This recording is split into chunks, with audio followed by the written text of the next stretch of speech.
но за старт, за да можам да одработам платата. Читување на функцијата која ја извршувам. Немаш право да покраниш и тоа не можеш да го направиш. Имам. Добро, дайте само Можете да сте саркастични колку што дайте уште сакате. една минута реклами, а потоа да ги завршиме. Ајде, нека остане. Па тоа прашате го знаев. Чека сега. Патот до пеколот е поплачен со добри намери. Прочистување на избирачкиот список. Уште не ќе го чистиме. Значи, ако расчистивме, а не расчистивме очигледно, тоа ќе биде некаде околу 9 часот, значи за 2-3 минути. Во времето на Бранко Црвенковски. Немојте така. Онтолошки тие се тука. Најкратко кој Ја реди. таму, ама до пола книга се одбележали. Нема да читаме цел. А ве молам режија.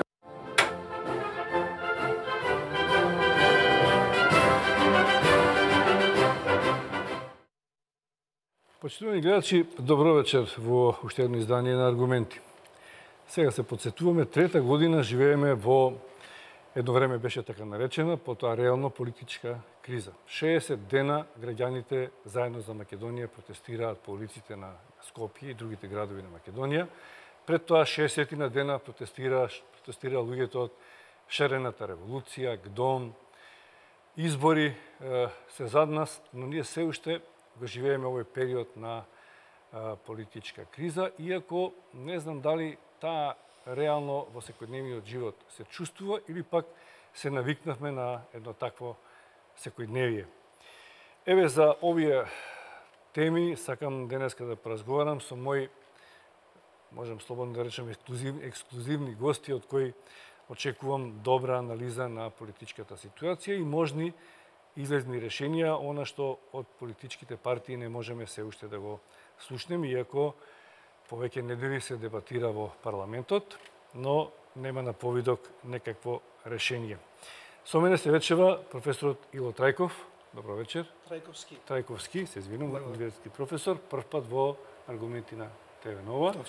И господин Сашо Клековски, политички аналитичар, поодамна не беше кај нас, но мене ми е задоволство што сте повторно во оваа дебатна емисија. Добро вечер. Благодарам и поздравувам гледачите на така. Господин Трајковски, подолго време не сте во Македонија. Лично, како ја доживувате оваа ситуација? Очекувате дека наскоро ќе се реши? Сте на запад, да речем, во Страсбург. Но, мислам дека ја следите состојбата кај нас. Ми се чини да се наоѓаме во една пат позиција од која граѓаните не гледаат, можеби, скоро излезно решение. Како ја доживувате ви? Знаете, тоа категоријата пат е шаховски термин. Двајцата противници кога ќе констатираат дека таква е ситуацијата, се договараат и издегуваат со договор за можеби нов меч, не? Меѓутоа, ми се чини дека како и секој граѓанин, точно дел од времето го поминувам надвор, подолго време претходно. Меѓутоа, како и секој граѓанин на оваа држава, така и јас, вашата воедна дилема, дали политичката криза се одразува во секојдневниот живот, ја чувствувам и можеме да го видиме во секојдневната комуникација на луѓето, во секојдневниот живот на луѓето. Политиката е влезена во сите пори на нашето живење. До екзистенцијални прашања, последните сондажи и истражувања за желбата на голем дел нашите граѓани да заминат од Македонија е драматична. Тоа не можеме да кажеме дека се должи само на традиционалните печалбарски навики, потреби и така натаму. Туку дека и моментот кој што го живееме, а трае, како што рековте, 3-4 години, многу силно влијае да луѓето бараат излез, бараат друго решение. Според тоа, политичките состојби во парламентот, помеѓу политичките елити, и тоа како ги условуваат нашите животи. Мислите заради таа политичка криза или заради една политизација на начинот на живење кој што се огледа во секојдневието? Заради двете. Мислам, политичката криза е во основа политизацијата значи токму тоа. Тоа значи дека да не можете да завршите најбанална, да задоволите најбанална основна човечка потреба без подкрепа од политички фактор. Што се случува? Не можете да се вработите, не можете да, не знам, добиете сериозен бизнис или активност ако немате линк со власта. Така да тоа е во основа политизација. Ако политизацијата ја сваќаме само во смисла на каква активизација, мобилизација на граѓанството, и тоа го имаме. убаво кажавте, 60 на дена претходно шарена револуција, сега имаме заедничка Македонија и тоа се голем број на граѓани кои што излегуваат надвор, ги оставаат своите тековни активности, своите фамилии, излегуваат надвор да решаваат некакви и да дадат прилог во решавање на политички прашања. Значи, во една земја која што е во која што демократијата е стабилизирана, институциите функционираат, нивото на политизација, таквото високо ниво на политизација не е пожелно. Секој си ја врши работата, секој функционира така како што е пропишано по норми и закони, нема потреба од такви жестоки корекции и интервенции на други фактори. Што го имаме тоа, значи дека институциите не се на свое или е време да се институциите редефинираат, за да може евентуално некакви интереси и потреби кои што тие институции претходно не били во состојба да ги примат, да се редефинираат за да може да одговорат на тоа.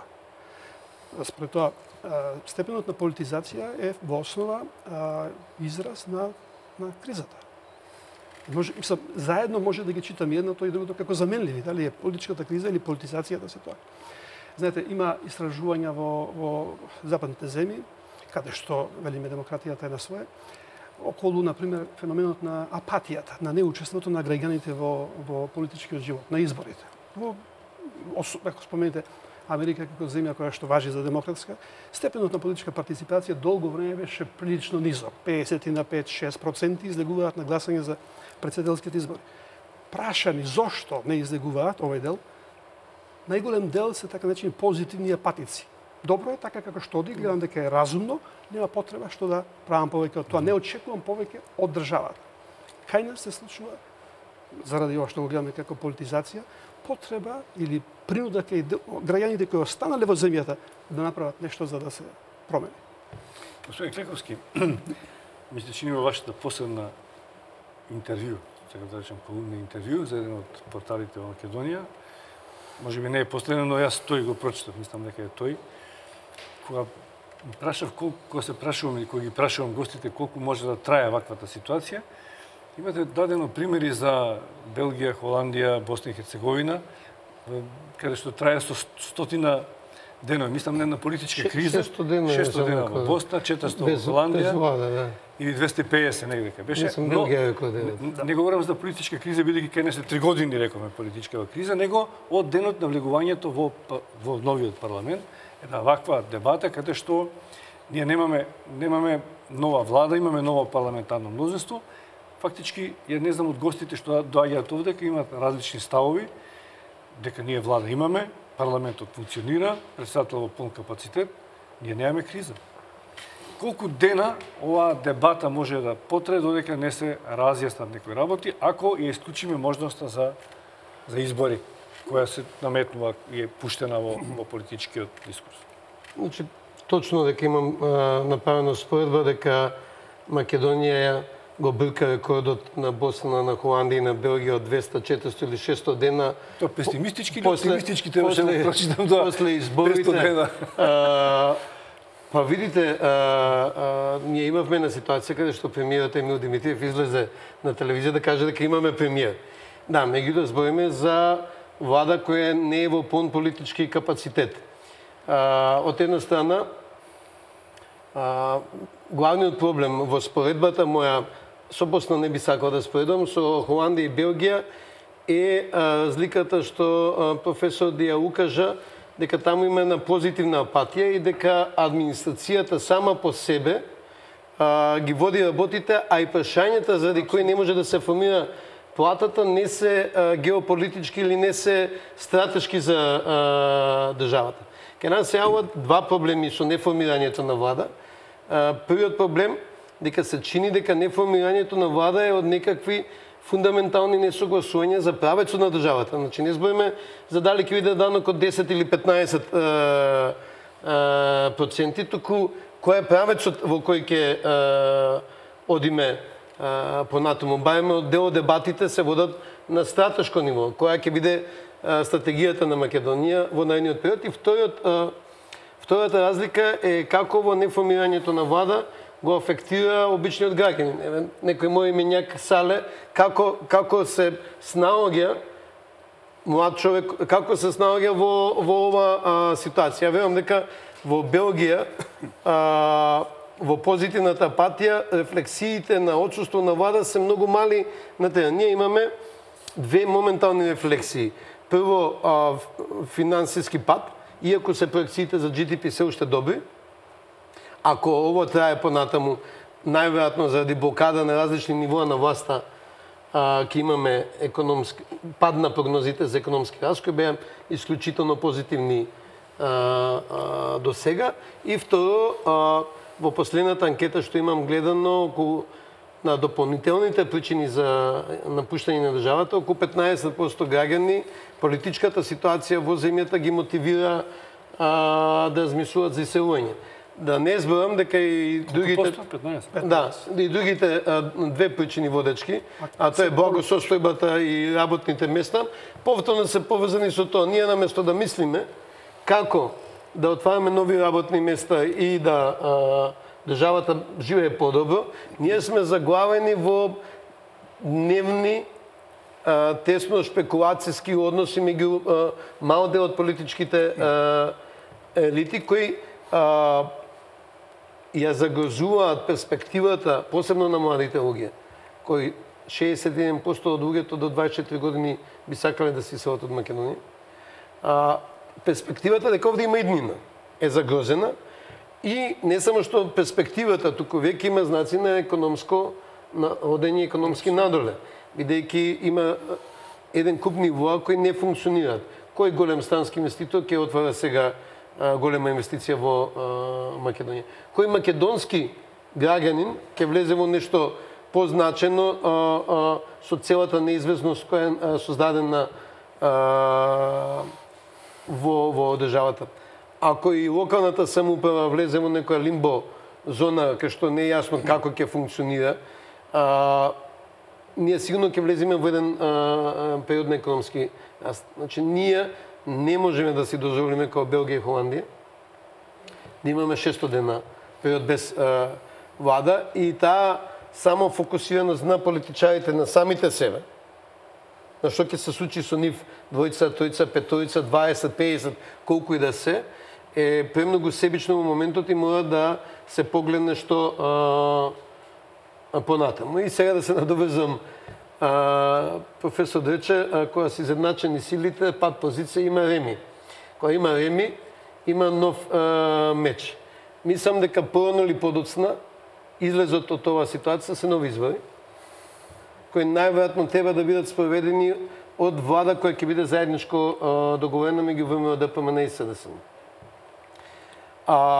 Мораме да се обидиме на тој начин да излеземе од изборите. Во моментот и нерешавањето е заради поделбата на перцепциите на граѓаните каков излез сакаме. Околу 1/3 граѓани сакат широка коалиција. Тоа има истражување? Да.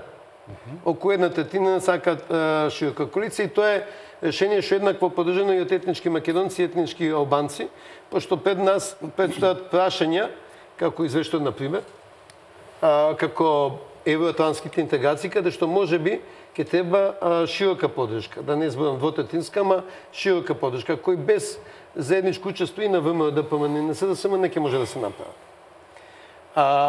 Од друга страна, проблемот е дека од оние што ги поддржуваат ВМРО, ДПМН и СДСМ, високо мнозинство, значи зборам за 4/5, за 8 од 10 симпатизери на ВМРО и на СДСМ, не сакаат ни широки коалиции, ни едно, ни друго, сакаат влада формирана од нивните партии. Значи, внатре во партиите, симпатизерите, членството не е склоно на компромис во моментот. Сега, маса на бројки, колку е Тоа се тај? одразува и гласањето. Резултатите се отприлика така. да, ама внатре во гласачите што подржуваат едната или другата опција нема компромис. Они сакаат да го видат Заев или Груевски за премиер. Да. Они не се спремни нешто друго да разгледат како опција. Сега, Се извинам, само малку секам да видам прецизно, да имам представа. да. 7 осмини е повеќе од 1/3. Не. Но на која... Не зборам од која маса на- вкупниот број граѓани, 1/3 се за широка коалиција. Не само од партиските од вкупниот број граѓани. Од оние што се само за СДСМ или само за Тие што ВМРО, се партиски 80% од нивните симпатизери се за нивна влада. Значи не гледаат излез Тоа е во... логично, не? Не е логично ако гледате дека сме во пат позиција. Ама прашањето Ако гледате дека ако гледате дека сме во реми ситуација, уште колку долго ќе влечеме потези, уште колку пиони, ловци и топови ќе жртвуваме за да сватиме дека сме во реми ситуација. Метафората со пат позицијата е шахот е рационална игра. Македонската политика во овој момент не се води разумно. Ние сме во така наречениот феномен на емоционална политика. Со заплашување на луѓето. На овој ќе се надоврзам, ќе надоврзам коментар во однос на ова што го спомнавте, дека нашите проблеми се разидување околу стратегиските прашања. Така личи. По моето убедување, тоа не е главниот проблем. Затоа што стратегиските ориентации, барем експлицитно, се искажани кон Европската Унија, кон НАТО, ако е тоа стратегијата. Ако се наметне и друго унитарност на држава. Моето убедување на основа на она што се случува е дека клучниот проблем е неподготвеноста да се случи мирен трансфер на власта. Значи, парламентарна демократија го вклучува тоа. Имаме изборни резултати, но исто така имаме и состојба која што ја наметнува состојбата во парламентот, така. Во тој дел логично би било да се случи тоа што го наметнуваат внатре односите внатре во парламентот. Ако тоа не се случува, тогаш ние се враќаме на почетните проблеми на демократијата. Дека демократијата не е единствениот играч на политичкиот план, туку нешто друго. Односно, изборите не се главниот аргумент, туку нешто друго. Проблемот е, ова историски гледано не е прв пат. И 2002 година имавме сличен обид да се задржи власта и покрај изборните резултати. Да ја подсетам. 2002 година тогашниот премиер Лјупчо Георгиевски излезе вечерта и честиташе победа. Така? Меѓутоа, наредниот ден, министерот за внатрешни работи, кој што беше истовремено и кандидат и носител на листа, започна постапка која што одеше во насока на поништување на изборните резултати. Значи, тогаш успеавме и веројатно тогашните политички лидери беа по одговорни и во однос на иднината на земјата да излеземе за кратко време од таа состојба. Траеше колку? Недела 2. Но ова трае предолго. Според тоа, не мислам дека се работи за стратегиските прашања и проблеми, туку повеќе за она што го кажате колега Клековски, за судбината на неколкумина луѓе. Односно, неколкумина, сега не знам кој да ги брои. Но се работи за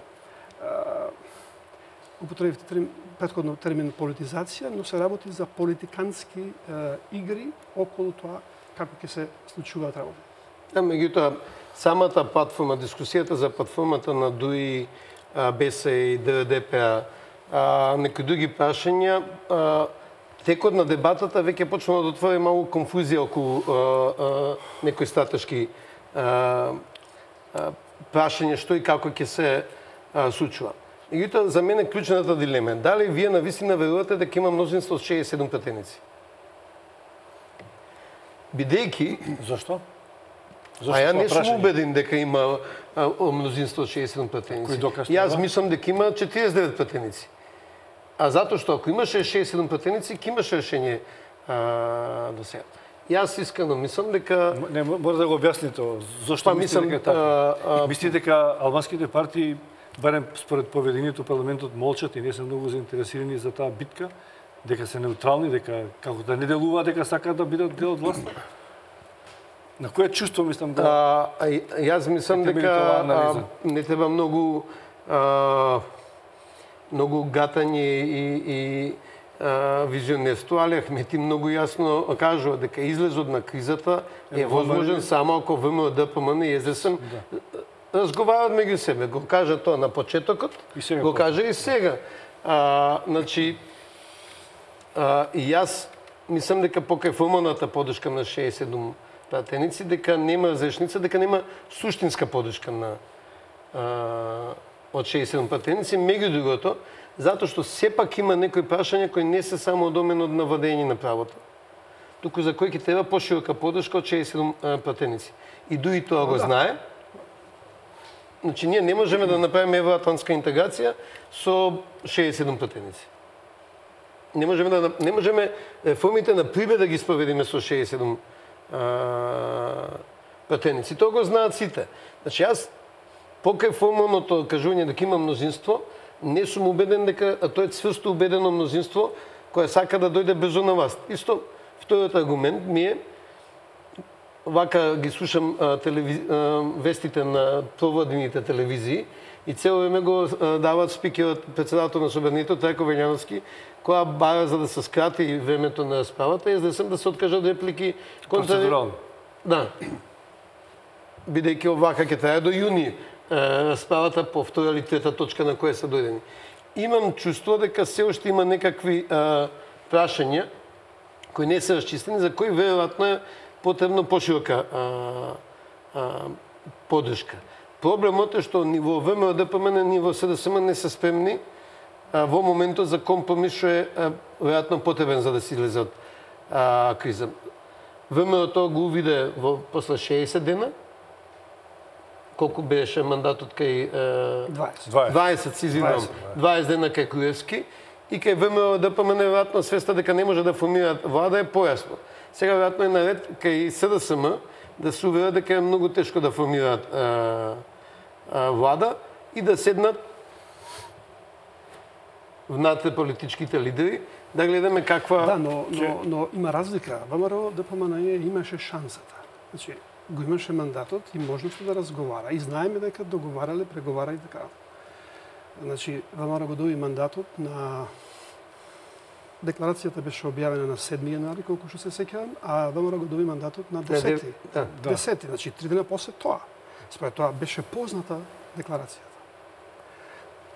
Тоа е платформа за спас на дури на ВМРО. Тезата дека не сте убедени, не прашавте дали верувам дали има 67 пратеници. Не се работи дали верувам. Имаме експлицитна политичка изјава од сите кои што го прават тоа мнозинство, дека поддржуваат такво мнозинство. Точно е тоа дека многу од проектите кои треба да се реализираат за да би ги задоволиле, да би станале компатибилни со Европската унија и со НАТО, за нив е потребно поголемо мнозинство од 67. Така? Но клучот е за да профункционира прво ова базично мнозинство. Значи, тука е проблемот кој што не допушта можност да се тоа мнозинство артикулира, да може да почне да функционират институциите по таа основа.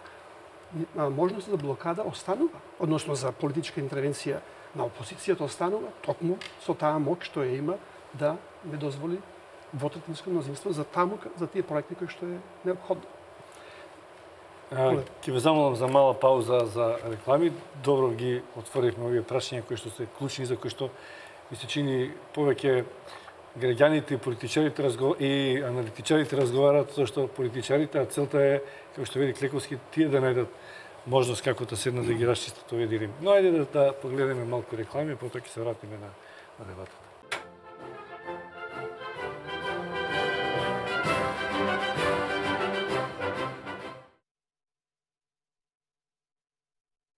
Еве во аргументи, мои гости, професорот Ило Трајковски и Сашо Клековски, аналитичар.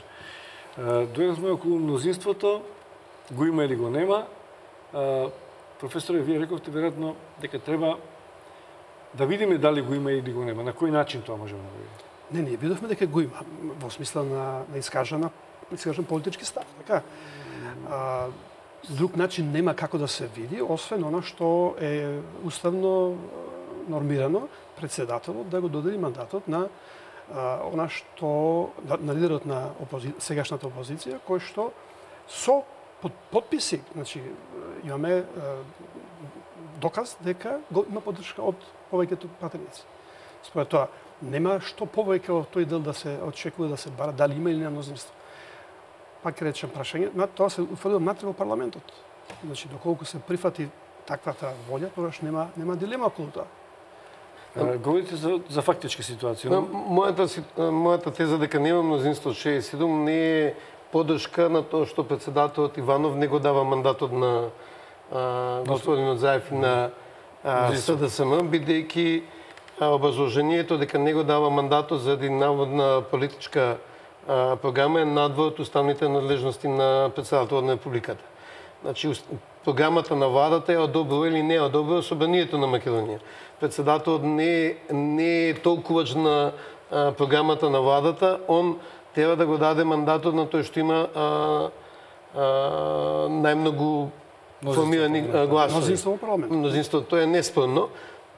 Председателот може да тактизира со тоа, како што председателот Глигоров тактизираше 91-92 со давањето на мандатите, ама не може да не го даде. На крај мора да го даде. За мене поважната работа не е во тактизирањето, туку дека председателот нема право да толкува програми.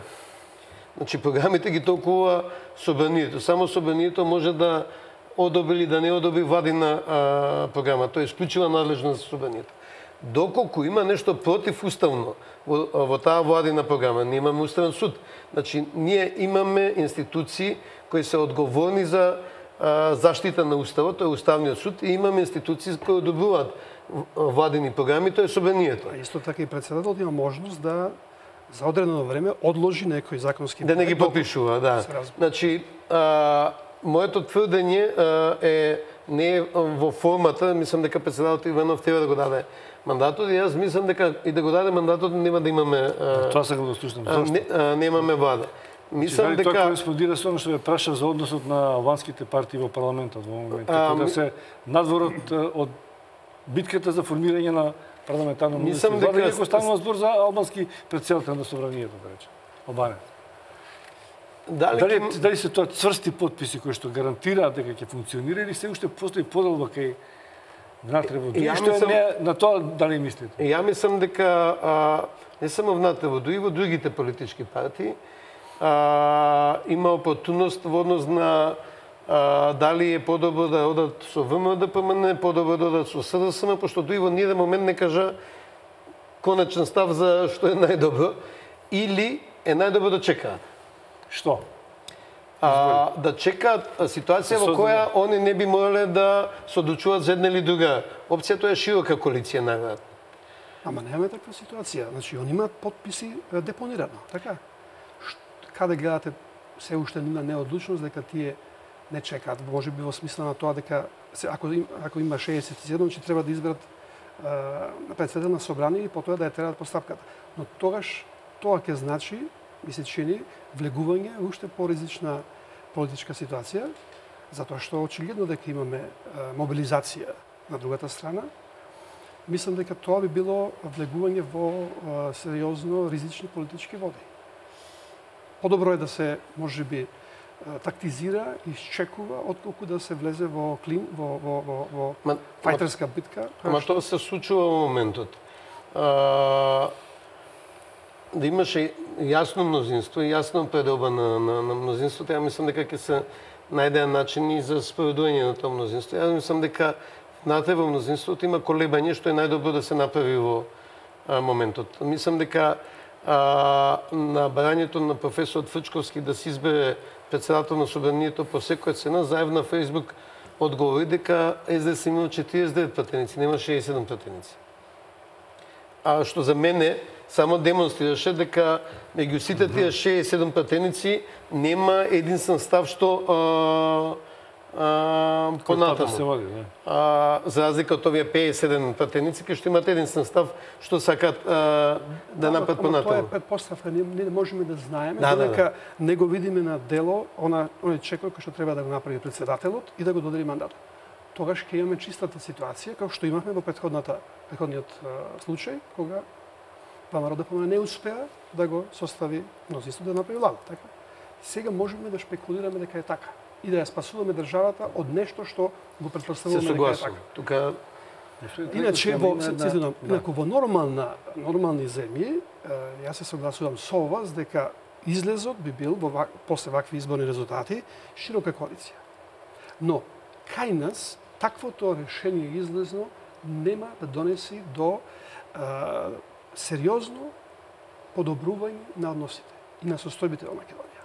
Затоа што широката коалиција повторно ќе предпоставува некаков компромис помеѓу двете политички елити, за кои што имаме сериозни индиции дека се во криминални води завлезени. Сега, како да допуштиме да се прави компромис околу фундаментални принципи на уставното уредување, на политичкиот систем и генерално на она што е општествен некаков систем на вредности. Ако тоа него на некој начин излечеме на чистина, а тоа предпоставува владење на правото. Убаво кажавте, Белгија, Италија во многу ситуации со долго време без влада. Меѓутоа, државната администрација во тие земји не функционира по политичката волја на министерот и на политичките функционери. Функционира по закон. Нема да се случи германски министер или, не знам, белгиски министер да ја спроведе својата партиска програма преку државните институции наспротив она што е нормирано во законите. Кај нас тоа се случува. И затоа ми се чини дури невозможно на друг начин да се договорат меѓу себе политичките елити, освен на штета на фундаменталните вредности и интереси на граѓаните. Повторно. Професоре, ако можам да се уфрлам на некој начин со прашање и моја размисла, треба да видиме трезвено и рационално. Сепак политиката ја водат политичарите. Без разлика дали е тоа право, исправно, правилно, дали се руши правниот поредок или не, дали повеќе ќе заглавиме во политика или не, излезот треба да го донесат тие. А тие се можеби премногу оптоварени или зависат од победата на едниот и на другиот. Заради тоа што го говорите вие. Оттаму, ние можеме само да гледаме и да предвидуваме што е следниот чекор на едната страна од политичката игра. Влогот е голем. Значи, и која е целта на доаѓање до власт или останување на власт? Тука, покај одговорност на председател Иванов да го даде мандатот, можеме да се согласиме на втората теза, дека покај политичката разрешница ние мора да имаме правна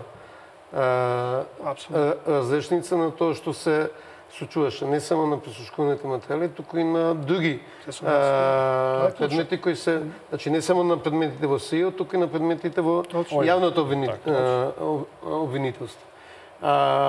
Бидејќи во еден момент мораме да ги решиме тие работи, ми се чини дека без да имаме одредена разрешница правна, не можеме да продолжиме понатаму. Меѓутоа треба да отвориме дебата каква ќе биде таа правна разрешница. Бидејќи очигледно дека правната разрешница е дел од политичкиот проблем и треба да видиме, да се разговара кои се опциите за понатаму. Дали надвор црно-белата слика постојат други опции за дали во тоа влегува амнестијата, порано беше спомнувана од некои луѓе, па се исчезна од политичката, од јавноста, сега како повторно на мала врата да се говори за можноста како од двете страни за да може да се излезе до оваа. Ако прифатиме дека политиката треба да ја водат политичарите, тогаш треба да кажеме и тоа дека политиката се води по некакви норми, по право, по закони и по институции, така? Но ако имаме сериозни сомневања дека политичарите се во спрега со криминални структури, со криминални бизниси, не можеме да очекуваме дека тие делуваат само како политичари. Туку носат и други багажи со себе си. Јас сум се повеќе убеден дека концептот за робена држава има сериозни аргументи и кажува за состојбата во која се наоѓа Македонија. Ама не само сега со овие 10 години. Ние го имаме тој проблем подолго време. Кога зборувам, убеден сум се повеќе дека меѓу водечките политички елити во Македонија има некој консенсус. Ова што сега се случува како да им избега од контрола. На почетокот, дека се подготвувавме за емисијата, Тековски ја спомена неказнивоста на политичарите, што е феномен во Македонија. Консенсусот е никој да не оди озад. Никој да не оди озад. и тоа е факт, никој не отишол, освен некои ситни Имало судски случаи. спорови. Не само судски спорови, имате судски, конечна судска одлука која што не се спроведува, односно е одложена или не знам како е направена. Значи, политичката елита, политичките елити се неказневи. По мене, за првата, ако се сеќавате, првото излегување на лидерот на опозицијата Зоран Заев, пред колку години беше, кога најави дека ќе падне владата, кога ќе ги објави информациите што ги има за неколку дена, потоа отиде да разговара во 4 очи со тогашниот премиер, господин Груевски. По 4 очи. Од тука, после тоа излегува тие снимки што ги гледавме за меѓусебните разговори, кои што тогашниот премиер ги представи како обид за пуч, за насилно рушење на поредокот. Кога институциите би функционирале соодветно во тој период, овој лидер на опозицијата кој што прво не би ги добил тие материјали, бидејќи не би општо настанале како такви. Тој не би ги добил, но од кога би ги добил, нормалното било да ги проследи преку институциите на системот. Тој тоа не го прави, туку оди во 4 очи. Зошто? Да се договара, претпоставувам, за некакво нагодување, она што сега сакаме да кажеме дека треба да се најде компромис. Но нешто се случува во меѓувреме која што излегува таа меѓусебно договарање, компромиси, излегува од контрола. И сега е прашањето, и така го гледам настојувањето да се повторно тие седнат изјавите на господинот Ахмети, дека треба да седнат лидерите на СДСМ и на ВМРО да помане, како што седнувале за време на разговорите околу Пржинските договори. Не знам дали сте регистрирали таа изјава, дека тие во неколку прилики се повлекуваат во 4 очи и договараат. Меѓу другото, договараат колку ќе трае мандатот на СЈО. Иако биле свесни, укажувања да биле од експертите од напор дека тој период не е доволен. Меѓутоа, тие двајцата се договарат, тоа е доволно. Предпоставувам дека имале консензус, меѓусебна согласност, никој да не одговара. Но нешто се случило во меѓувреме, се изгубила меѓусебната доверба и затоа сме сега тука заробени си на тие нивни меѓусебни несогласности. А не се работи, се повеќе сум убеден, за стратегиските проблеми на ориентација на државата. Трековски дуи изјавува, да, ова што вели професор Трековски, дека се среќавале и дека и сега се среќаваат и дека треба да се среќаваат. Па дури она што го нарекуваме меѓународен фактор, може не беше во таква формулација дека треба лидерите, но дека треба сите заедно да седнат и да се договорат, не мислејќи само на дебатата во парламентот. Верувате дека има средби меѓу Груевски и Заев и дали треба да има, бидејќи мислам дека сепак треба да се најде некоја диалошка форма во која што ќе најдат некој компромис, за да не мораме се странци да ги обвинуваме или молиме за помош и медиација. Една мала рефлексија на неказнивост и на амнестијата, ако може, а ќе се вратам на диалогот. Значи, ние имаме премногу долг период на неказнивост на политичките елити, кој е неодржлив.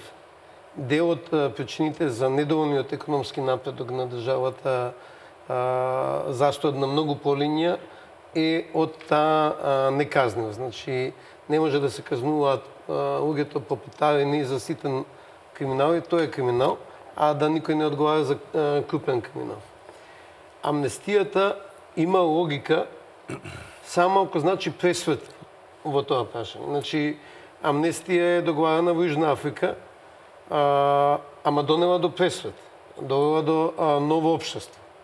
Напуштање на старото општество и градење на ново општество. Имало амнестија незаконска прекјутна во Чиле, која е нарушена после 40 години, кога Пиноче е повикан на одговорност. Меѓутоа, во моментот имало премошна амнестија која довела до пресвет. Значи, се раскинало со претходниот период и се направило нешто ново. Значи, за мене единствена логика на разговори за амнестија има ако тие значат пресвет во неказнивост. Ова е малку оксиморонски. Како со амнестија ќе прекршите неказнивост, може би со спроведување на реформите на ПРИБЕ, со градење на нови системи околу контрола на ДБК, околу контрола на некои системи и процедури кои не доведува ова состава. Меѓутоа, ова е прашање за кој треба да се разговара. Значи, треба да се дебатира, да видиме дали таа воопшто продуктивна не е за да не извлече од политичката криза, туку да не воведе во еден пресвет во владење на правото, ако е возможно. Ова е на ниво на брейнсторминг. Не сум сигурен дали е тоа возможно. Од друга страна, ние сме во една ненормална ситуација во која ако се сеќават политичките лидери, тоа е чудо. Дали е возможно, така беше прашањето, дали е возможно Заев и Груевски да се сеќават? Видите, за мене е ненормално ако не се сеќаваат. Значи, одговорноста на главните политички чинители да зборат еден со друг. Таа одговорност, например, во Британија е доведена во ситуација кај што шефот на опозицијата е платен на државна функција. Како што премиерот е платен, така е платен и шефот на опозицијата. На незиното височество е титулата. Имаат нели можност за директен диалог која еден на друг поставуваат прашање. Меѓутоа, за мене очекувано е да лидерите се сеќаваат, што не значи дека ја заговарам во институционално одлучување во клуб на пратеници, туку е нормално да имат они меѓусебна комуникација. Во едни нормални услови, тие се политички ривали, тие не се непријатели, а и да се непријатели. Ако може Иран и Америка да седнат на маса и да преговараат, зошто не можат нашите политички лидери да преговараат? Значи, ние порано или покасно, единствен начин да излеземе од оваа ситуација ако Заев и Груевски разговараат. Односно, ако ВМРО-ДПМН, да не го симплифицирам, ако ВМРО-ДПМН и СДСМ разговараат, зашто и како понатаму. Уште едно прашање, па сега, ако немате... Не, сакав само да додадам. Прашањето е во македонската политика со освен она што го имаме како криза на институциите преку тој концепт на заробена држава, премногу персонализација на политичкото. Значи, се зависи од личните судбини на конкретните водачи. Не се во прашање политички програми, политички процеси и платформи, туку она што е личната состојба и перспектива на конкретните луѓе. Затоа е невозможно да има разговор, диалог, компромис, кој што нема да оди на штета на фундаменталните принципи на едно демократско уредување на земјата.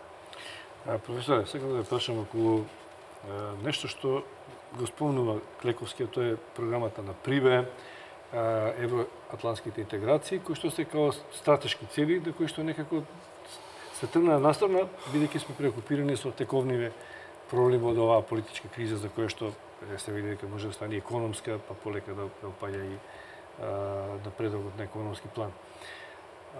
Преска сега в тоа да ве прашам. Многу е важно дека целите задачите се на наредната влада да биде реформска и да ги спроведе овие на Прибе задачи и да почне на некој пат на евроинтеграција. До самото мнозинство, за кое што Клековски верува дека и со 67 не е такво да може да донесе такви значајни реформи, наведува на тоа дека таа влада ќе се занимава со нешто друго. Дали тоа ќе бидат делови од глупите или неглупи делови од платформата, остварливи или неостварливи на албанските партии, а повторно наместо со реформи ќе се занимаваме со нешто што е тековно, бидејќи ни го наметнале, остава сомнеш и затоа се води таа политичка битка. Второ, таквото мнозинство, сите експерти велат дека е малку и за нормална држава, за нормално функционирање, не е во една ваква ситуација. 67 не е премногу ако се распоредат силите, па не дај Боже ако има и некои трансфери, ако албанските партии не се однесуваат така како што се однесуваат загрижени за своите интереси. Значи, не знам дали ќе има време и можност таа нова влада, било која, со такво мнозинство, се занимава со сериозни прашања за Македонија. Не, тоа не е спорно дека нам во еден момент ни следат нови избори. Со надеж дека тоа ќе промени нешто, што не мора да значи.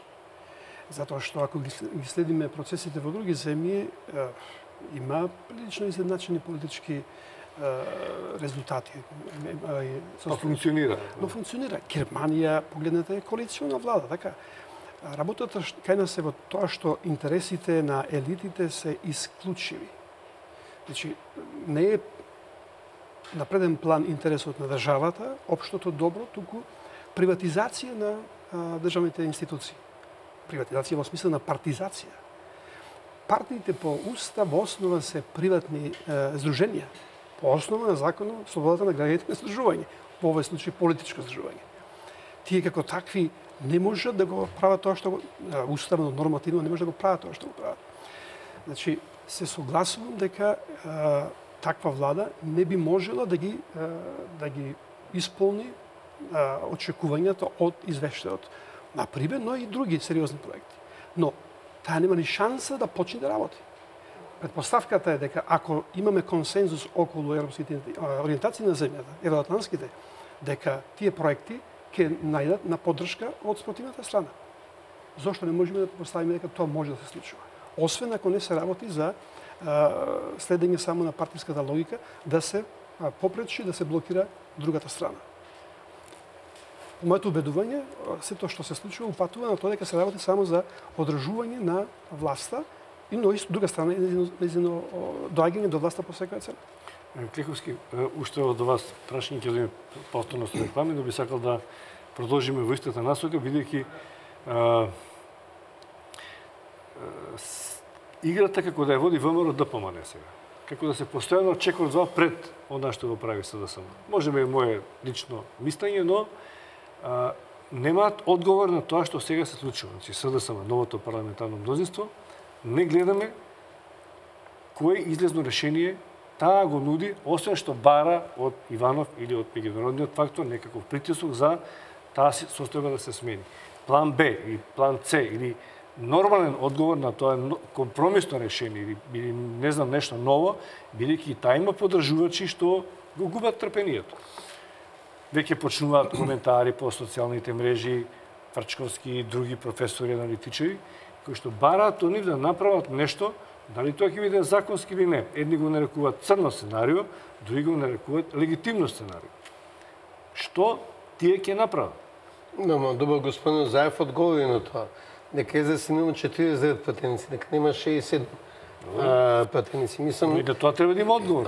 Што ќе прават? Меѓутоа вака, значи... Ако не избори, не малцинска влада, не нова сала... Суспензијата на изборите од страна на председателот Иванов се фундаментален проблем, кај што не може да се најде решение од владеачката или опозицијската партија, пошто е суспензија на Уставот, бидејќи ние можеме у септември пак да имаме избори и председателот пак да одлучи да не го даде мандатот. Значи ние имаме институционална или уставна криза во тој домен, бидејќи не е јасно што ќе се случи ако председателот не го дава мандатот. Значи нема некој рок после кој автоматски би се распишале избори или нешто да се случи дека мора да го даде или не е јасно. Значи јас не би сакал СДСМ да наоѓа вон уставни, вон институцијски решенија на тој проблем, бидејќи тоа целосно ќе ја измести политиката надвор од институциите, бидејќи ние сепак едно поместување напред направивме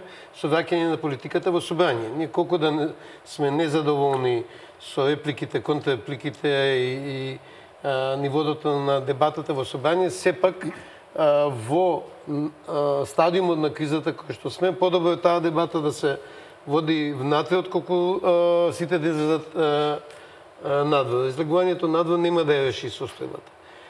Мислам дека затоа е неопходно да седнат ВМРО ДПМН и СДСМ и да разговарат. СДСМ бара формирање на влада, ВМРО ДПМН бара избори. Дали е возможно да се најде меѓу решение? Можно ли? Дали е можно да се формира влада која ќе спроведе нови избори? Дали некој ги сака? Значи нема, зборам за, видите, во диалогот едната позиција, таа другата позицијата, дали можеме да најдеме некој најмал заеднички содржател што ќе биде некоја вин-вин позиција седните за другите. Пошто ми се чини дека во моментот сме заглавени на максималистичките сценарии едните на другите, кои се несправедливи. Ниту ВМРО може да го спроведе нивното сценарио за избори, ниту СДСМ во моментот може да спроведе формирањето на нова влада. Колку ќе треба време за да седнат да договорат излез, бидејќи кој уставот не предвидува решение, веројатно треба политичка волја да се договорат како ќе се реши оваа ситуација.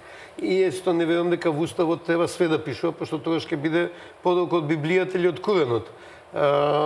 Ние сепак ни треба една, како го рече Туск, здрав разум и логика, да најдеме решение како ќе одиме напред.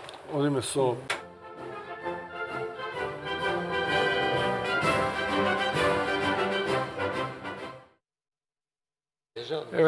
Еве не во третиот дел од аргументи, длабоко навлеговме во проблемите на Македонија, па каде обајцата гледате тогаш излезно решение и се споменуваат изборите, дали тоа треба да биде фиксно, кога и на кој начин, дали тоа ќе донесе нова ситуација или не, дали се и албанските партии заинтересирани и за избори, или сепак бидејќи говорите за персонализација на политичките партии, можеби таму гледате излезни решенија.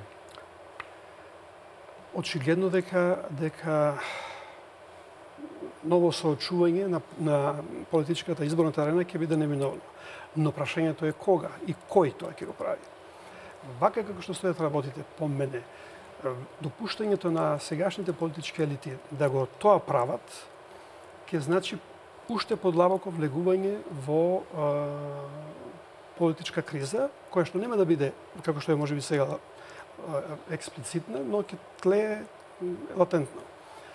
Идеалното решение по мене би било, доколку предпоставиме дека имаме ресурси во рамките на државната администрација, да се овозможи политичка поддршка на формирање на некаква влада која што ќе биде ќе има согласност од сите, да ја наречеме на широка коалиција, меѓутоа со дефиниран мандат да ги спроведе најнеопходните реформи за нови избори.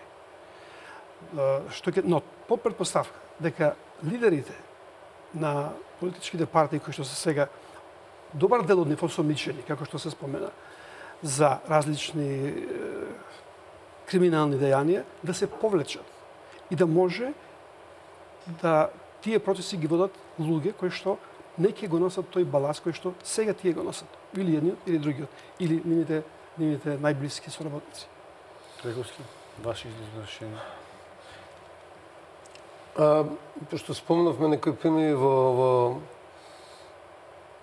за казнивост во политиката, јас само да спомнам дека господин Јанез Јанша одлежи затворска казна и сега повторно политичар, повторно лидер и најверојатно на следните избори ќе биде нов премиер на Словенија, бидејќи во моментот владата нема многу висок рейтинг, пошто нели после одлежување на казната сте рехабилитиран за тоа што сте го прекршиле во минатото.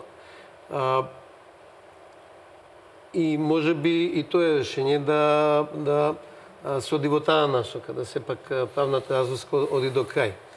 Пошто ја спомнав претходно амнестијата. Меѓутоа, оно што станува јасно дека ние сме делумно и заплеткани во личните односи на неколкумина лидери. Јас веќе одамна имам кажано дека во основа за мене резултатите се одлука на граѓаните за екзит и на Груевски назаев. Од тих причини има да го симплифицирам. Ниту Груевски ги доби 63 патеници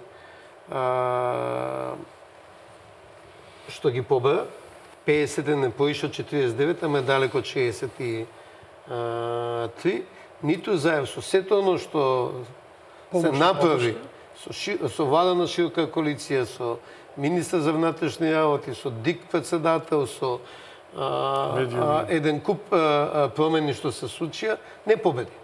И мислам дека за мене таа пат позиција значи дека два главни играчи, да не ги амнестирам и Али Ахмети и Мендух Тачи да ги спомнам, веројатно треба да заминат во политичка пензија, независно заради политички причини. Значи, не зборам за судските процеси што се покренати против нив или евентуално би се покренало. Чисто политички причини, затоа што нивните политички платформи не добија поддршка што они викаат дека ќе добијат. Мислам дека се добар дел од проблемот. Исто така верувам дека една влада на широка поддршка, како и да се вика голема коалиција широка поддршка, со нови кадри кои не се засегнати од претходните состојби кои би се фокусирале на за еден период од 6 месеци, 9 месеци, 12 месеци да спроведат дел од неопходните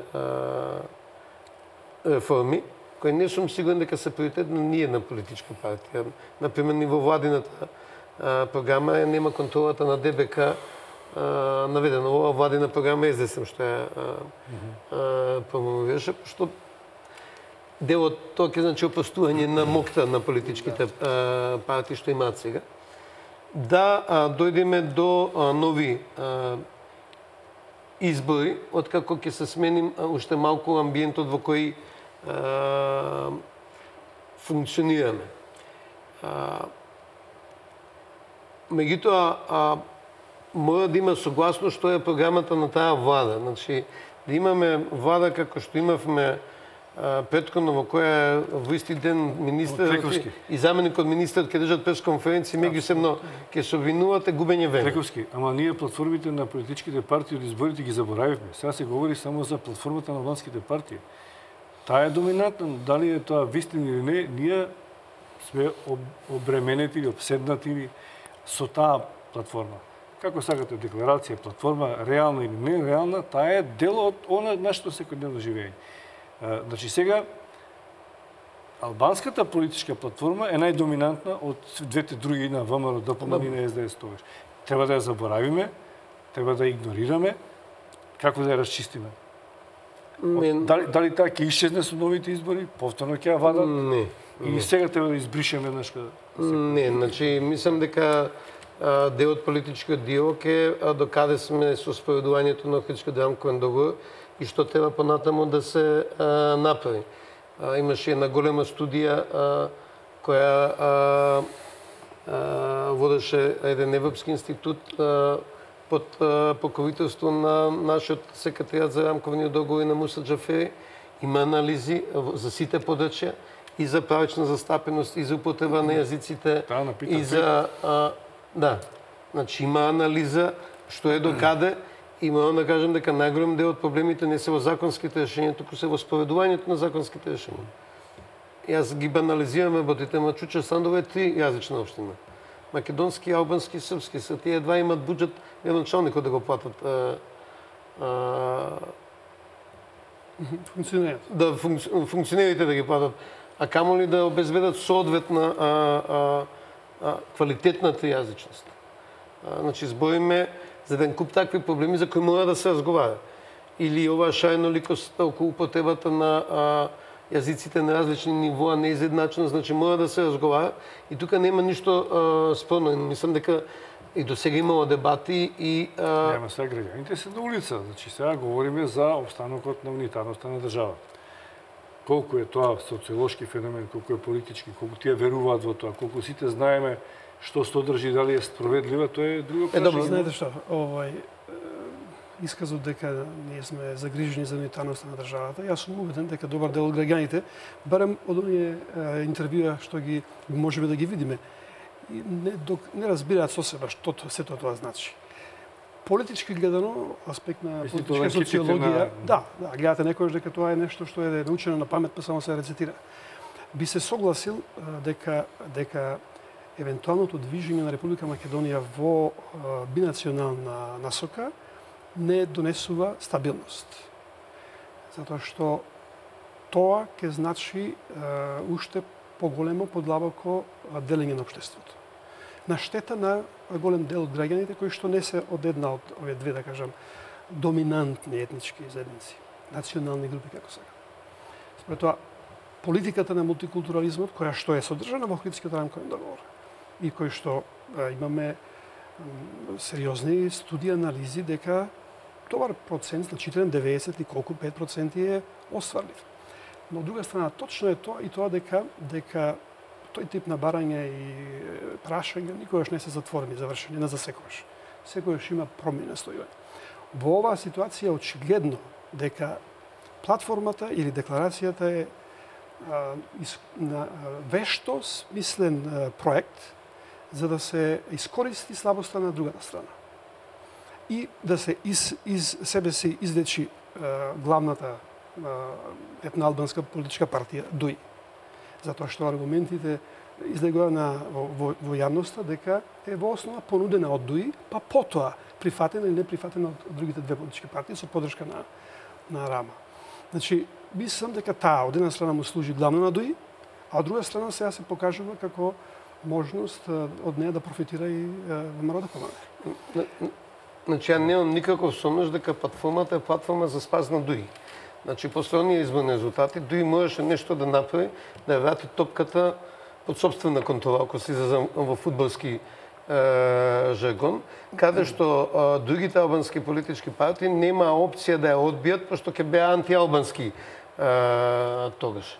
А дури да стапува во текот на кампањата по-национално Што таму на оригиналниот текст, према моите сознание, на оригиналниот текст на платформата, отпосле се додадени елементи за да ја напад платформата уште понеприфат. Бидејќи добар дел од платформата е заснована на анализи на Охридско-Демковен договор. Значи, таму има еден дел од работите што се дискутирани и дебатирани. Меѓутоа, тие прашања паѓаат, например, во сенка на едно прашање што никош не е дискутирано, никош не е дебатирано, тоа е наводниот геноцид врз албанците. Отварањето на таква суштинска тема на политички начин, каде што скоро и да немало општествена дебата за тоа прашање, е жежок костен. Во еден разговор со полската амбасада ми посочи, например, дека во Втората светска војна само да превршуваме. Има спорни ситуации меѓу украинците и пољаците, каде што се убиени десетици или стотици илјади луѓе од едната или другата страна, во меѓу пријателски земји сега, иако се пријателски земјите имат проблем да го отворат прашањето. Видите ги последиците од дискусијата за еменскиот геноцид во Турција. Поларизацијата што таа ги предизвикува. Значи, отварање на расправа во моментот за наводен геноцид на албанците во Македонија не може да биде продуктивно.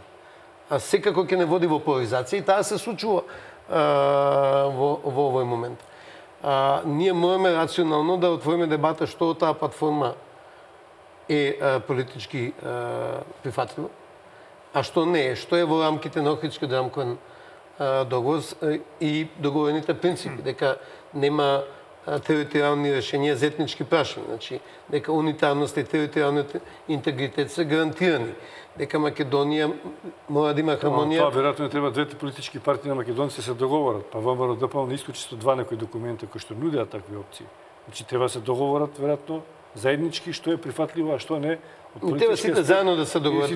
Јас не би сакал да видам тоа преговори меѓу македонци и албанци. Мислам дека треба сите заедно да седнат и ни седна процедура да... Дали ќе биде тоа во парламентот или ќе биде надвор парламентот? И тоа е едно значајно прашање. Помена Клековски дека клубот на пратеници ни е име нашите политичари умилено место, ама тоа за мене значи уште една аргумент во една теза дека нашата политика најчесто се води вон институционално.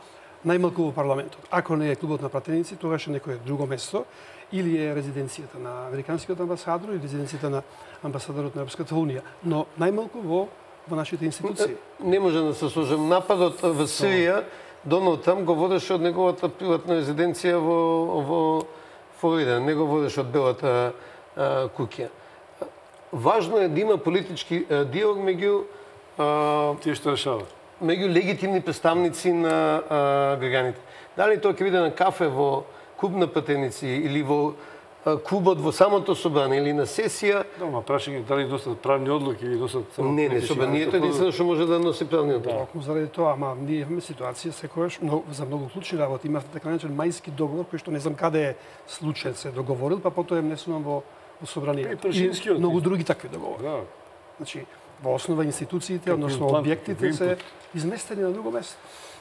Тоа значи дека политичката моќ е надвор од правните институции. Ова дебата се води секаде. Во Холандија предизборните коалициски договори, ја го памтам за 50-ти на години, еден од предкоалицијските договори е 670 страници, во кои партиите детално имат опишано што ќе направат ако дојдат на власт. Сега пратениците поставуваат прашање. Ако имаме договор за се и се што ние ќе правиме во парламентот? Која е нашата функција? Значи, таа дебата ќе остане. Битно е да разговараме едни со други, на конструктивен начин да се обидиме да најдеме решенија кои ќе не изнесат од овој застој кој сме во кој сме во моментот. Завршуваме. Како ќе кажете, вие сте тој што команда со времето. Добро, нема некојаш дискусиите немаат креден, затоа имаме секој ден па дебати. Да. Само треба да имате повеќе слободно време и желба да доаѓате, па ќе ги докомплетираме. Ево и други тука демократијата и други да зборат. Добро, некој доаѓаат почесто, вие сте едни од поредките, затоа би сакал да Прашањата се сериозни, не се работи само за тоа дали имаме слободно време, туку Имате бараат некојаш интервенција од поширок круг на луѓе, на граѓани, за да може да се внесат нови ресурси, нови решенија, се разбира. Благодарам што бевте гости во аргументи, благодарам на аргументите, почитувани гледачи, благодарам на вниманието. Пријатно.